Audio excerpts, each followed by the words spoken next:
साल 2025 हर बार नए साल की शुरुआत में एक बड़ी संख्या में लोग होते हैं जो कुछ न कुछ रिजोल्यूशन लेते हैं, प्रण लेते हैं कि इस नए साल में कुछ ऐसा करने वाला हूँ, कुछ वैसा करने वाला हूँ। कुछ लोग ये प्रण लेते हैं कि अब नए साल में रोज़ाना सुबह उठना है, एक्सरसाइज करनी है, उनमें से मैं भी एक हूँ। कुछ लोग ऐसा सोचते हैं कि खूब मेहनत करनी है, खूब कमाई करनी है। और करीब 11 करोड़ लोग मुझे लगता है ऐसे होंगे जो सोचते होंगे नए साल में शेयर बाज़ार से ज़्यादा पैसा कमाना है। 11 करोड़ इसलिए चूँकि टोटल इन्वेस्टर्स की संख्या में पढ़ रहा था कि इतने के आसपास है। ये इनमें से कई लोग ऐसे होंगे जो सोच रहे होंगे कि हमने इस बार थोड़ी सी गलती कर दी, काश यहाँ नहीं यहाँ पैसा लगाता तो ज़्यादा रिटर्न होता, काश अभी नहीं तभी बेचा होता तो ज़्यादा फ़ायदे में रहता, तभी नहीं अभी ख़रीदा होता तो ज़्यादा मुनाफा कमा लिया होता। तो ये उधेड़ बुन खास तौर से शेयर बाज़ार के लोगों के लिए चलती रहती है। और जो नए निवेशक जुड़ेंगे उनको भी एक रहेगा कि नया साल कैसा रहने वाला है। तो आज इस आवाज़ अड्डा में हम इसी पर चर्चा करेंगे। जो लोग शेयर बाज़ार में पैसा लगा चुके हैं या लगाना चाहते हैं या फिर और ज़्यादा अपना पोर्टफोलियो बढ़ाना चाहते हैं, तो ये शो देख करके आपको अंदाज़ा मिल जाए कि नए साल में आपका पोर्टफोलियो का क्या हाल रहने वाला है। नमस्कार, मैं हूँ लक्ष्मण राय और हमारी इस चर्चा में हमारे साथ जुड़े हैं खास मेहमान CNBC आवाज़ के managing editor Anu Singhal, Capgrow Capital के partner Arun Malhotra, market expert Sudeep Bandopadhyay ji जुड़ेंगे, इंडस्ट्री दिग्गज सुनील सुब्रमण्यम साहब और SW कैपिटल के डायरेक्टर पंकज जैन साहब। आप सभी मेहमानों का बहुत बहुत स्वागत है हमारे शो में। शेयर बाज़ार से स्पेसिफिक सवाल आपसे पूछूं उससे पहले हर कोई एक दूसरे से पूछता है कि इस बार आपने क्या नए साल के लिए क्या रिजोल्यूशन लिया, तो मैंने ये सवाल आपसे नहीं पूछूंगा। आप लोगों से एक सवाल ज़रूर पूछूंगा जो शुरुआत में करूँगा अरुण मल्होत्रा साहब से, कि अगर बाज़ार ह्यूमन बीइंग होता तो बाज़ार को क्या नए साल में रिजोल्यूशन लेना चाहिए था? आई थिंक सबसे पहले तो सारे व्यूअर्स को नए साल की हार्दिक शुभकामनाएं। कामना करता हूं कि ये साल सबके लिए मंगलमय हो, खुशियां लाए, समृद्धि लाए और हमारी मार्केट और ऊंचाइयां चढ़ती रहे। तो बाकी मार्केट्स को भी देखिए। बहुत सारी शुभकामनाएं और सभी दर्शकों को भी शुभकामनाएं। हाँ जी। हाँ, बताइए मार्केट को क्या रिजोल्यूशन लेना चाहिए इस नए साल में? अ, देखिए, मार्केट को एक ही रेजोल्यूशन लेना चाहिए कि ज्यादा स्पेकुलेटिव जोन में ना जाएं। सप्लाई जो पेपर है वो कम हो जाए, वो बहुत ज्यादा बढ़ गया है, वो कम हो जाए और यहां से मार्केट में कहीं ना कहीं थोड़ी जो साइंस ऑफ वीकनेस हैं, गवर्नमेंट का जो कैपेक्स स्लो डाउन हुआ है वो थोड़ा तेज हो जाए, जिससे मल्टीप्लायर इम्पैक्ट आके पूरी इकोनॉमी में अच्छा हो जाएगा और मार्केट अच्छी चल जाएगी। ये एक रिजोल्यूशन होना चाहिए। तो मार्केट के इस रिजोल्यूशन में बाधाएं क्या है सुदीप जी? जी जी, मार्केट को ये भी रेजोल्यूशन शायद लेना चाहिए कि डोमेस्टिक इन्वेस्टर के सपोर्ट से जो मार्केट का हालचाल था पिछले साल में 2024 में वो बरकरार रहे। एफआईआईज का मूड और मौसम के जैसा है, बदलता रहता है, और डोमेस्टिक इन्वेस्टर्स के जरिए, उनके निवेश के जरिए जो मार्केट का स्ट्रेंथ 2024 में देखने को मिला है वो बरकरार रहे। ये जरूर रेजोल्यूशन मार्केट का रहना चाहिए। इसके साथ साथ ये बात भी सही है कि मार्केट का स्पेकुलेटिव एक्सेस जो है वो करना चाहिए, ताकि वैल्यूएशन भी रियलिस्टिक लेवल पे रहे और एक इवन सा ग्रोथ होता रहे, ज्यादा वोलेटिलिटी ना आए, क्योंकि वोलेटिलिटी ऑफ कोर्स ट्रेडर के लिए फ्रेंड है, पर जो निवेशक है, छोटे मझोले निवेशक हैं, उनके लिए थोड़ा डरावना सा हो जाता है। तो वोलेटिलिटी अगर कम रहे, स्टेडी स्टेबल ग्रोथ रहे, वो शायद मार्केट के हित में। बिल्कुल। सुनील सुब्रमण्यम साहब के बारे में मैं देख रहा था, पढ़ रहा था कि तो नए साल आने से करीब 1 हफ्ते 2 हफ्ते पहले से नए साल की तैयारियों में जुट गए हैं। बहुत सारे आर्टिकल, बहुत सारे इंटरव्यू जहाँ पे बताते रहते हैं कौन सा सेक्टर आगे रहेगा, कहाँ पे ज़्यादा संभावनाएं हैं। लेकिन सुनील साहब, ये जो हमारे 2 मेहमानों ने बताया कि मार्केट को नए साल में ये सारे रिजोल्यूशन लेना चाहिए, तो एक बात जो बड़ी कॉमन सी दिखी कि वोलेटिलिटी बहुत ज़्यादा रहता है, उसको थोड़ा सा कंट्रोल करना चाहिए और DI पे जो भरोसा है वो और मजबूत हो तो ज़्यादा बेहतर रहेगा। आपके हिसाब से काफ़ी है? 2-3 चीज मैं कहूँगा। एक, पहले मैं एक तरफ से इस मौके पर थैंक यू कहना चाहूँगा मनमोहन सिंह जी, जिनका देहांत हुआ। उन्हीं के कारण आज जो स्थिति हम देख रहे हैं, उन्होंने लिबरलाइजेशन जो किक ऑफ किया था, उसी का फल आज हम भुगत रहे हैं। तो ये साल में ये सबसे हमें उनको एक धन्यवाद देना होगा श्रद्धांजलि के तौर पर, तो वह मैं करता हूँ। सेकंड चीज मैं कहूँगा कि मार्केट की इस साल की चार्ट एक ईसीजी की तरह ना हो।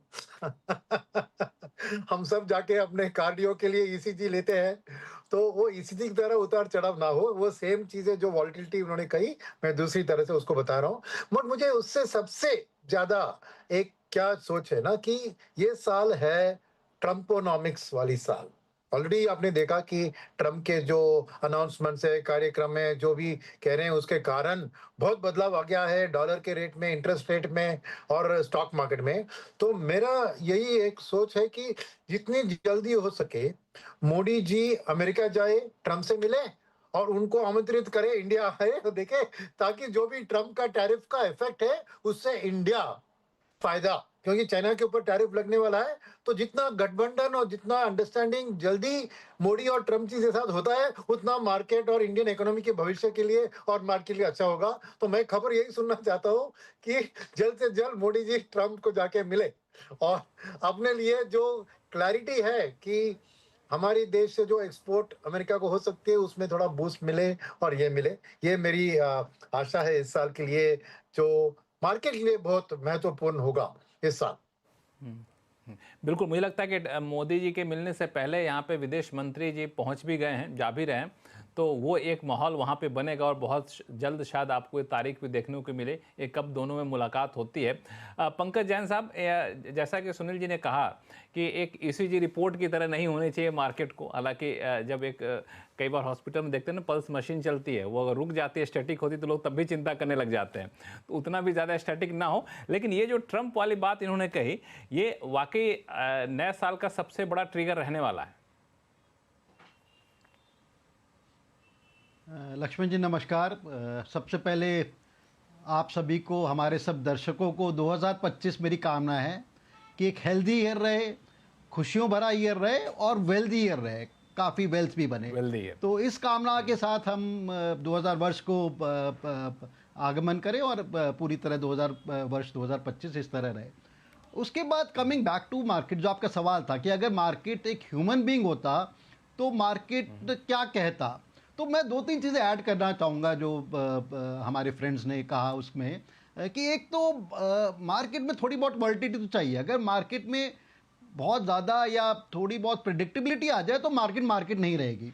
सो आई थिंक बहुत एक्स्ट्रा वॉलिटिलिटी नहीं चाहिए, बट आई थिंक कुछ एक वॉलिटिलिटी मार्केट में होनी चाहिए। उसके अलावा जो सबसे महत्वपूर्ण चीज़ है, जिस पे पिछले 2-4-6 महीने से काफ़ी चर्चा हुई है, गवर्नमेंट की तरफ से, एक्सचेंज की तरफ से, सेबी की तरफ से बहुत सारे कदम भी उठाए गए हैं, कि जो एक मार्केट में ख़ास तौर से एफएनओ सेक्शन में, डेरिवेटिव्स में बहुत जो सीरियस वॉलेटिलिटी आ गई है, वो जो बहुत सीरियस डेरिवेटिव ट्रेडिंग आ गई है, ऑप्शन ट्रेडिंग आ गई है, ऑल और नन ट्रेडिंग आ गई है, कैसीनो ट्रेडिंग आ गई है, आप किसी भी एडजेक्टिव के साथ उसको आप कर सकते हैं।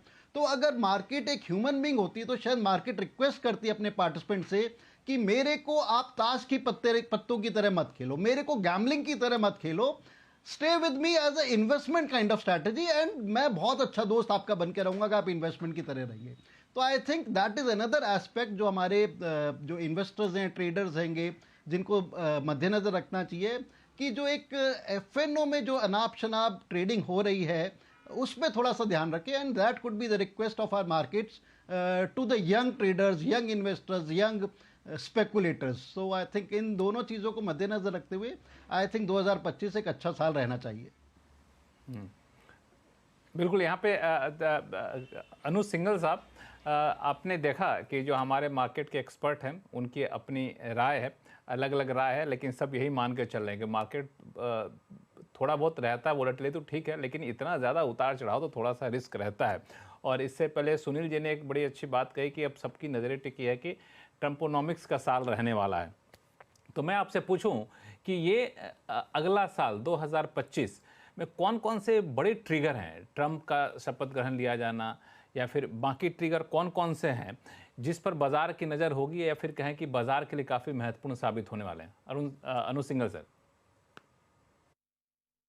देखिए लक्ष्मण जी, आपको 2025 को 2 भागों में बांटना पड़ेगा, पहला हाफ और सेकेंड हाफ। मेरा ये मानना है कि पहले हाफ में हमारे पास काफ़ी चैलेंजेस रहेंगे।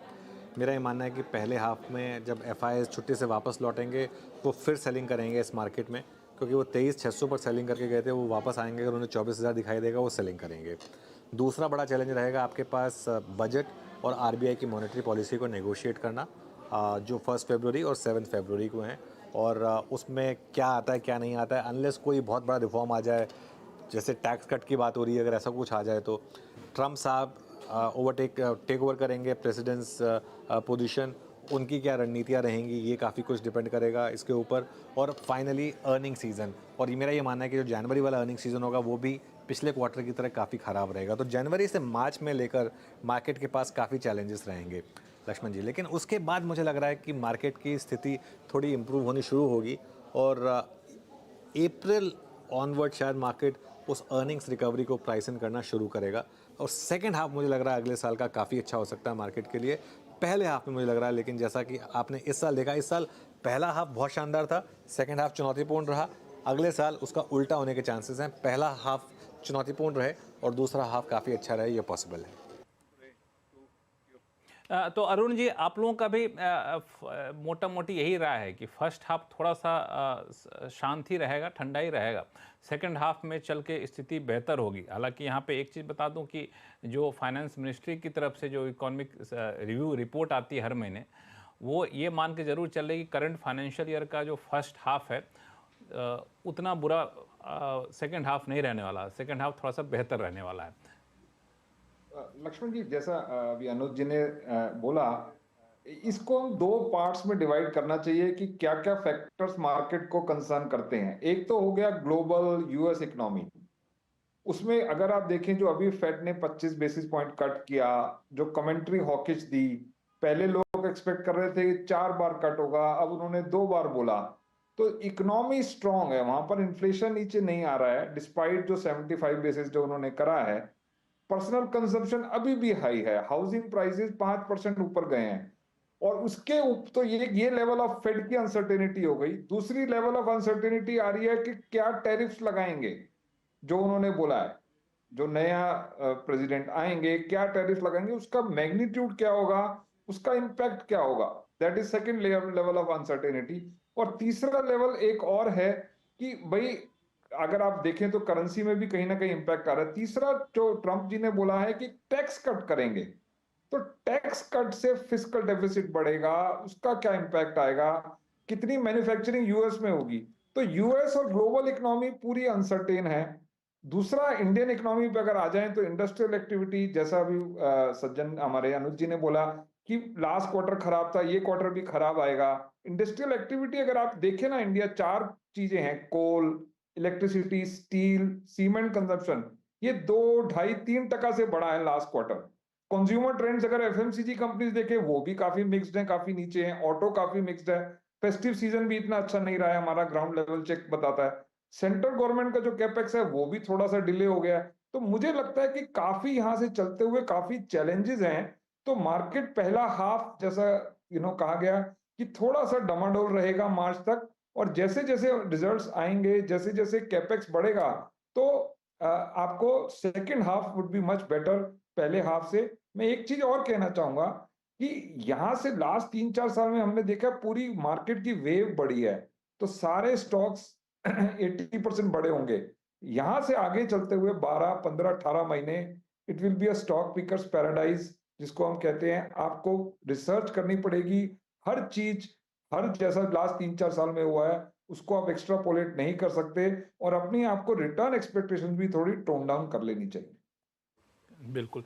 सुनील सुब्रमण्यम साहब, मैं आपसे दो बात पूछना चाहूँगा। एक तो ट्रंप को लेके आपने शुरुआत करी और अभी बाकी के गेस्ट ने भी कहा, तो ट्रंप की किस बात से मार्केट को डर लगेगा, और क्या ट्रंप करें या फिर क्या नहीं करें कि मार्केट कहेगा नहीं जी ठीक है, ट्रंप से डर, अब हमें डर खत्म हो गया है।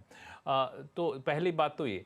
दूसरा, एक बजट एक बड़ी घटना होगी, तो बजट में ऐसा क्या आप लोग सुनना चाहते हैं जो लॉजिकल हो, जो समय की मांग हो, जो लगता है कि हो पाएगा?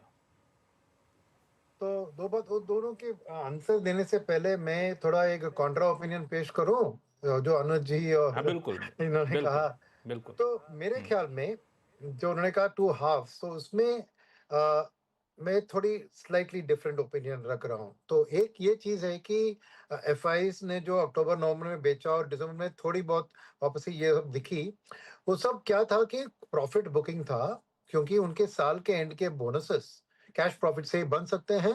सबसे बढ़िया रिटर्न इंडियन स्टॉक मार्केट और अमेरिकन स्टॉक मार्केट ने दिया है, तो इसलिए उन्होंने प्रॉफिट बुकिंग किया इंडिया से, इसीलिए पार्ट ऑफ द रीजन उनका था।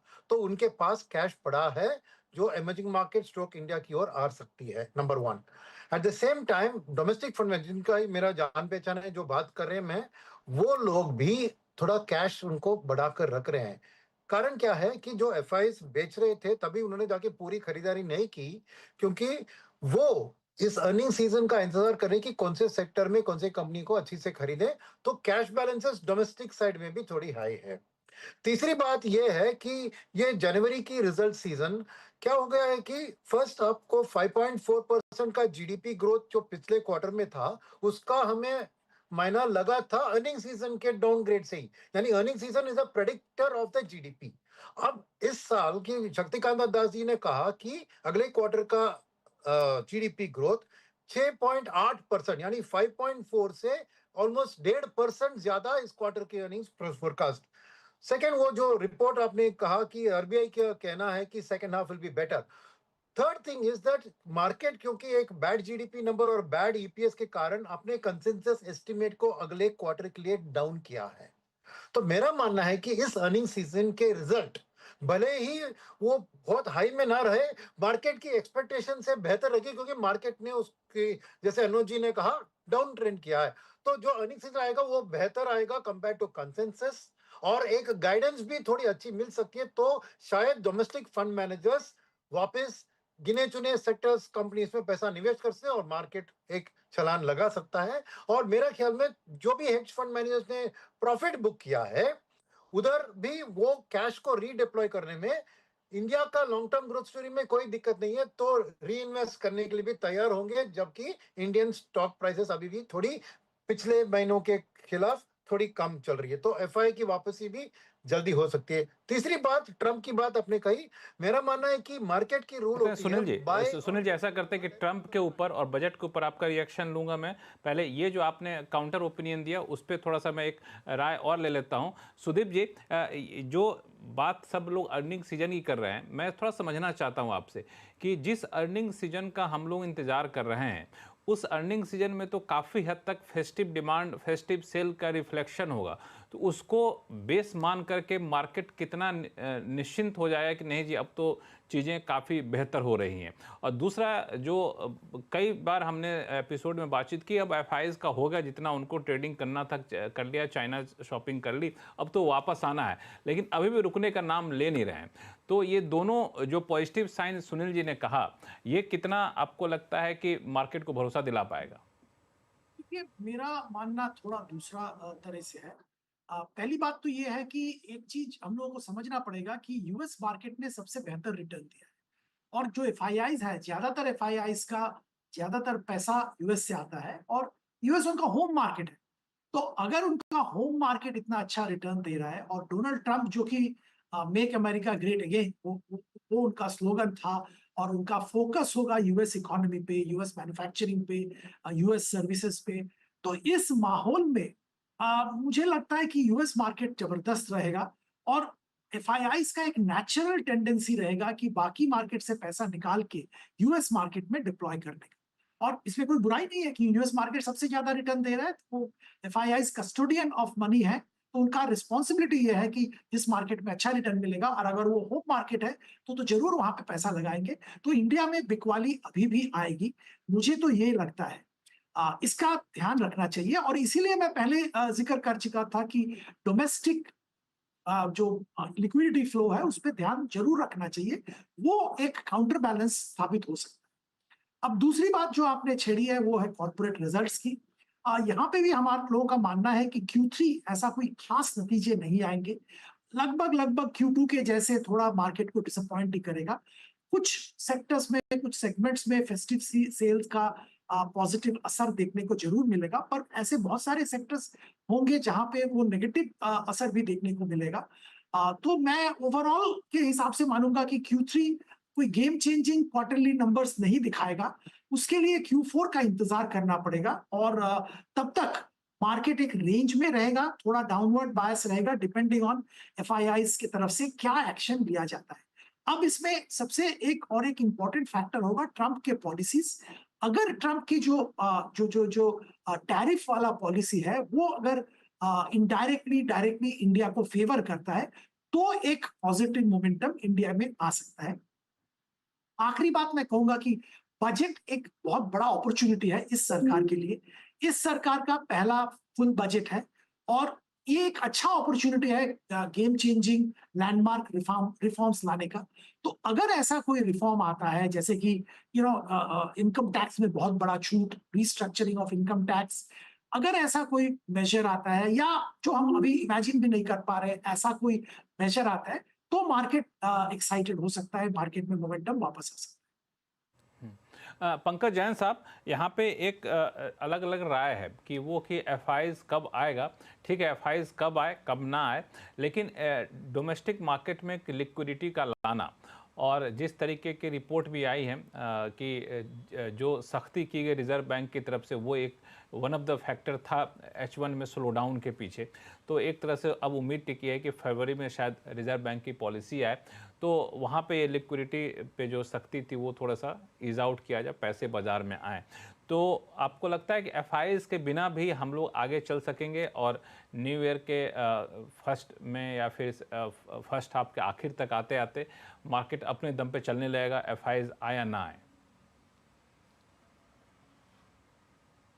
देखो लक्ष्मण जी, हम ये नहीं कह सकते कि एफआई का साथ ना भी हो तो भी हमारा मार्केट अग्रसर अच्छी गति से चलता रहेगा। आई थिंक डेफिनेटली एक बड़ा डैम्पनर रहेगा और हमने देखा है जिस तरह से पिछले 3 महीने में वो लगातार सेलिंग करते रहे हैं और उसमें हमने देखा था आई थिंक जिस मोमेंटम या एग्रेशन से हम डोमेस्टिक फंड्स हमारे काउंटर कर रहे थे उस सेलिंग को से टिल अबाउट 2-3 वीक्स बैक, वो एक मोमेंटम थम गया था। इवन रिटेलर की तरफ से एक टायर्डनेस आ गई थी कि अब काफ़ी हो गया है, we have countered quite a bit of it.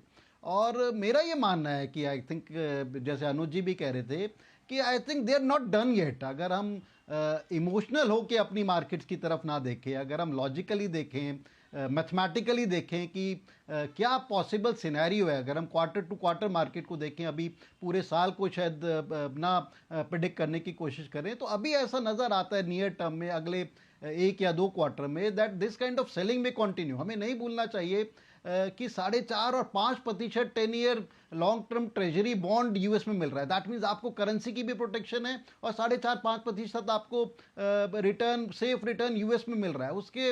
उसके अलावा जिस तरह से हम देख रहे हैं कि इमर्जिंग मार्केट्स में इंक्लूडिंग इंडिया करेंसी डिप्रिशिएट कर रही है, जिस तरह हम देख रहे हैं कि जो कॉर्पोरेट परफॉर्मेंस हैगी वो एक स्लो डाउन हो गई है और अभी 1-2 क्वार्टर ऐसे लग नहीं रहा कि कॉर्पोरेट परफॉर्मेंस या जो रिजल्ट हैं कि बहुत अच्छे आने वाले हैं। जो ट्रंप की पॉलिसीज़ हैं, ट्रंप इस चीज़ में बिल्कुल नहीं घबरा रहे, दे सेइंग कि अमेरिका फर्स्ट, एंड जिस तरह की वो एक लिक्विड पॉलिसी की बात कर रहे हैं, जिस तरह से वो कह रहे हैं कि कॉर्पोरेट में पहले अमेरिका पे ध्यान देना पड़ेगा, तो इन सब चीज़ों को नज़र रखते हुए मेरे को नहीं लगता कि there could be a serious U turn by FIIs and they may still continue to cell.